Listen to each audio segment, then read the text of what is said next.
General شاہد عزیز صاحب کی کتاب یہ خاموشی کہاں تک، آواز غزالہ نیازی، پیشکش national audio library for the blind.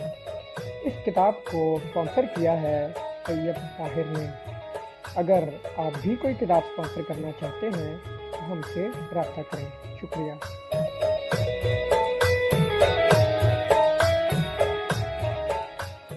قسط نمبر 8۔ جنرل یوسف امریکی جنگ میں شمولیت کے خلاف تھے۔ Vice chief of army staff Musharraf کی امریکہ نواز پالیسیوں سے پریشان رہے۔ گوادر پورٹ سے امریکی جنگی ساز و سامان کی افغانستان تک ترسیل سے لا علم رکھا گیا۔ اس وقت میں CGS تھا۔ کراچی سے نیٹو رسد لے جانے کا علم بھی اخبار سے ہوا۔ امریکہ کے ساتھ گٹھ جوڑ پر اعتراضات کے سبب بے خبر رکھا جاتا تھا۔ لیفٹیننٹ جنرل ریٹائرڈ شاہد عزیز کی کتاب سے اقتباسات۔ میں گوادر کے ساحل پر بیٹھا چائے پی رہا تھا۔ شام کے ڈھلتے سورج کی کرنیں پانی کے سکوت پر چمک رہی تھیں۔ ایک ریٹائرڈ میجر صاحب جو گوادر پورٹ پر کام کرتے تھے مجھے ملنے آئے، پاس بٹھا لیا۔ مجھے بھی فوج سے ریٹائر ہوئے سال بھر ہو چکا تھا۔ نیب میں کام کر رہا تھا اور اسی سلسلے میں یہاں آیا تھا۔ باتوں باتوں میں میجر صاحب نے کہا، سر یہاں امریکیوں کی نیوی نے ساحل پر اترنے یعنی ایمفیبیس لینڈنگ کی خاصی بڑی کارروائی کی تھی اور پانی کے جہازوں سے کافی جنگی ساز و سامان اتارا تھا۔ پھر ان کی گاڑیاں جو ان جہازوں پر ہی آئی تھیں یہ سامان لے کر افغانستان کی جانب چلی گئی۔ میں نے پوچھا یہ کب کی بات ہے؟ تو جو وقت میجر صاحب نے بتایا، میں ان دنوں CGS تھا، مجھے یقین نہ آیا۔ میں نے کہا اگر ایسا ہوا ہوتا تو مجھے ضرور علم ہوتا۔ کہنے لگے اگر میری بات کا یقین نہیں تو میرے ساتھ صبح چلیں، آج بھی وہاں ان کے نشانات موجود ہیں۔ میں ان کے اصرار پر صبح ان کے ساتھ اس جگہ پہنچ گیا۔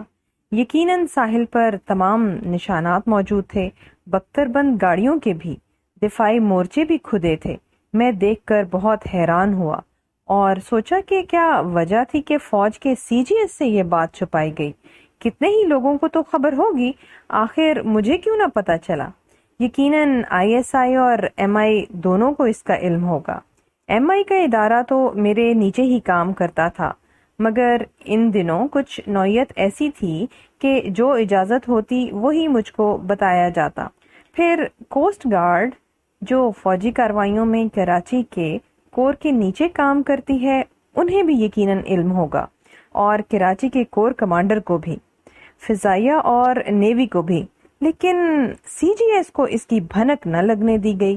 واپس آیا تو پرانی نوٹ بک کھول لی، صفحے پلٹے تو دیکھا لکھا تھا امریکی فوجی ارمارا یا جیوانی کے ساحل سے افغانستان کو ایک زمینی راستہ کھولنے کا سوچ رہی ہے۔ کچھ آگے لکھا تھا 19 نومبر 2001 صدر صاحب کے دفتر سے بتایا گیا کہ پسنی اور ارمارا کا علاقہ دیکھنے کے لیے امریکیوں کو اجازت دے دی گئی ہے۔ پھر اس علاقے میں 2 یا 3 امریکن میرینز بھی آئے جو نومبر کے آخر تک علاقہ دیکھ کر واپس چلے گئے۔ اس کا بھی اندراج ڈائری میں تھا۔ اس کے علاوہ کوئی اور اطلاع میرے پاس نہیں تھی۔ جنرل یوسف صاحب سے ملنے گیا جو ان دنوں وائس چیف ہوا کرتے تھے، اب ریٹائر ہو چکے تھے۔ وہ بھی لا علم تھے اور سن کر بہت حیران ہوئے۔ مجھ سے کیوں چھپایا گیا؟ کہہ نہیں سکتا۔ یہ بھی شاید نیڈ ٹو نو بیسس پر ہوا تھا۔ CGS فوج میں وہ منصب ہے جسے فوج کی تمام کارروائیوں کی خبر ہونی لازم ہے، خاص کر اس نوعیت کی کارروائیاں۔ مگر ان دنوں کیونکہ فوج میں امریکہ کے ساتھ اس گٹھ جوڑ پر بہت اعتراضات تھے، اس وجہ سے نیڈ ٹو نو بیسس پر کام کیا جا رہا تھا۔ ایک اور ایسا ہی قصہ یوں کھلا کہ میرے دفتر میں MI سے روزانہ اخباروں کی تمام اہم خبروں کے کلپ کردہ تراشوں کی فائل بھیجی جاتی تھی۔ ایک دن ایک خبر آئی کہ کراچی کے پرانے ایئرپورٹ کے نزدیک کوئی جھگڑا ہو گیا ہے جس میں کچھ فوجی بھی شامل تھے۔ میں نے اس خبر پر سوالیہ نشان لگا دیا۔ اگلے دن اس کا جواب لکھا ہوا آیا تو پتہ چلا کہ یہ سپاہی جن کا جھگڑا ہوا تھا NLC یعنی نیشنل لاجسٹک سیل کے ڈرائیور تھے، جو یہاں پر قائم ایک امریکی دفتر کے ساتھ کام کر رہے تھے۔ یہ دفتر کراچی پورٹ سے NLC کی گاڑیوں پر سامان لاد کر افغانستان پہنچنے کے لیے قائم کیا گیا تھا۔ یہ کام فوج کی نگرانی میں ہو رہا تھا۔ میں نے کوارٹر ماسٹر جنرل کو فون کیا جو GHQ میں بیٹھتے ہیں اور NLC انہی کے نیچے کام کرتی ہے، تو انہوں نے اس بات کی تصدیق کی۔ اگر یہ اخبار میں خبر میں نہ پڑھتا اور اس پر سوالیہ نشان نہ لگاتا تو شاید یہ بات بھی میرے علم میں نہ آتی۔ ہماری فوج امریکی فوج کی رسد لیے کراچی سے افغانستان تک پھیلی ہوئی تھی اور CGS بے خبر تھا۔ جنرل مشرف سے جب بھی کوئی ایسی بات کہی جاتی وہ گول مول کر کے ٹال دیتے، کہتے میں سب سمجھ رہا ہوں، جو پاکستان کے لیے بہتر ہے وہی کر رہا ہوں۔ آپ لوگ نہیں جانتے امریکہ کی حکومت کا کتنا دباؤ ہے اور ہم کس مشکل میں پھنسے ہوئے ہیں۔ میں تمام تصویر دیکھتا ہوں۔ I see the bigger picture۔ آپ کی نظر سارے معاملات پر نہیں ہوتی۔ سب کچھ ملک کے لیے ہی کر رہا ہوں۔ حالات کی پیچیدگیوں کو سمجھیں اور صرف جذباتی انداز میں چیزوں کو نہ دیکھیں۔ آج حقیقت پسندی کی ضرورت ہے۔ ہمارا ملک کبھی ایسے حالات سے دوچار نہیں ہوا۔ حوصلے اور تحمل سے کام لینا ہوگا۔ پھر میں چپ ہو جاتا۔ کبھی لگتا کہ شاید میں ہی جذبات میں بہک رہا ہوں، باقی سب تو انہی کے خیالات رکھتے ہیں، سارا ملک ہی۔ مگر اپنے آپ کو لاکھ سمجھانے پر بھی دل کو چین نہ آتا۔ نومبر 2001 کے شروع میں MO سے پتہ چلا کہ امریکی فوج کی ٹاسک فورس سوارڈ یعنی TF سوارڈ کی کارروائیاں شمالی اتحاد کے ساتھ مل کر شروع ہیں اور وہ شمالی افغانستان سے کابل کی طرف پیش قدمی کریں گی۔ اس کارروائی کے لیے چیف ایگزیکٹو کے دفتر سے امریکنوں کو شمسی، یوب اور دالبدین کی ایئر سٹرپس کچھ عرصے کے لیے استعمال کرنے کی اجازت دے دی گئی ہے۔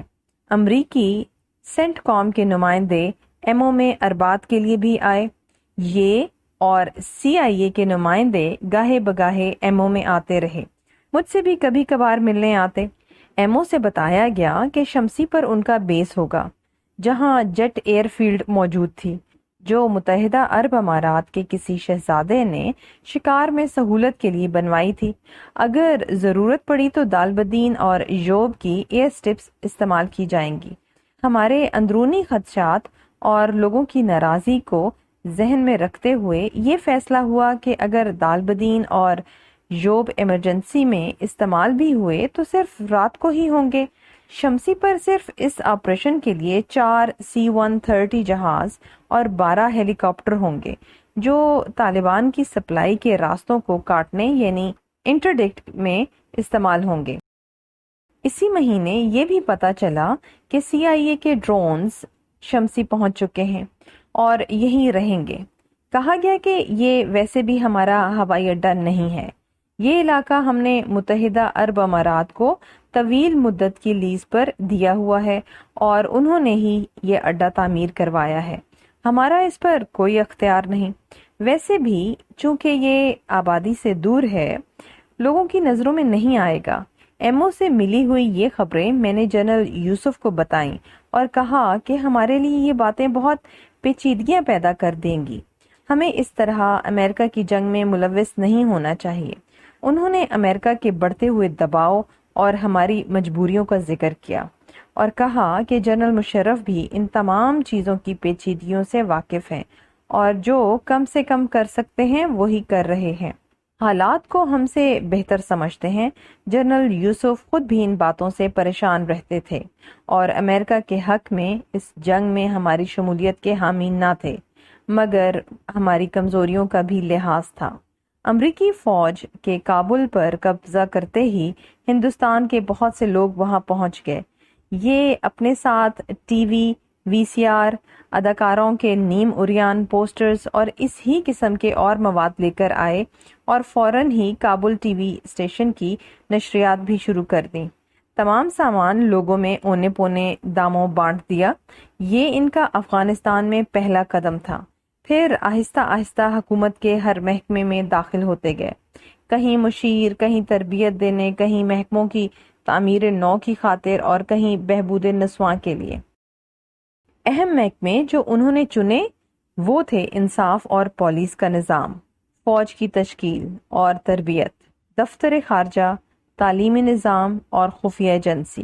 ان کی تمام تفاصیلات ISI کے ذریعے ہمیں ملتی رہیں۔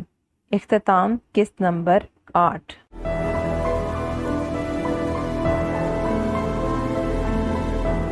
اگر آپ نے ہمارا چینل سبسکرائب نہیں کیا تو ابھی سبسکرائب کریں اور ساتھ ہی بیل آئیکن پر کلک کریں تاکہ ہماری نئی آنے والی بکس کی اپڈیٹس آپ کو ملتی رہیں۔ لائک کریں، شیئر کریں اور کمنٹس کر کے اپنی رائے کا اظہار کریں، اور یہ بھی بتائیں کہ آپ کو ہماری بکس کیسی لگتی ہیں۔